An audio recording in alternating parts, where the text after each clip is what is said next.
कैलालीको जानकी गाउँपालिका 5 पिथरैया गुरुजोआ स्थित 7 बिघा नजिकै नहरमा डुबेर दिदी बहिनी सहित 3 जनाको ज्यान गएको हो। रानी जमरा कुलरिया सिंचाई आयोजना अन्तर्गत कुलरिया नहरमा नुहाउने क्रममा जुम्ल्याए दिदी बहिनी सहित 3 जना बालिकाको ज्यान गएको इलाका प्रहरी कार्यालय टिकापुरका प्रहरी नायब परीक्षक प्रकाश डाङ्गीले जानकारी दिए।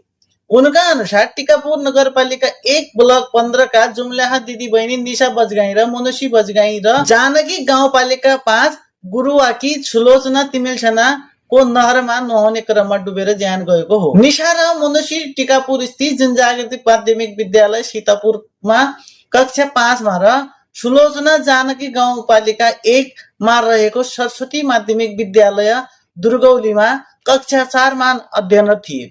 प्रहरी नायब उपरीक्षक डाँगीका अनुसार निशा र मनुषीको आफन्त कहाँ गएका बेला नहरमा नुहाउने क्रममा डुबेर ज्यान गएको हो। तीनै जनाको शव परीक्षणका लागि टिकापुर स्थित अस्पतालमा राखिएको छ।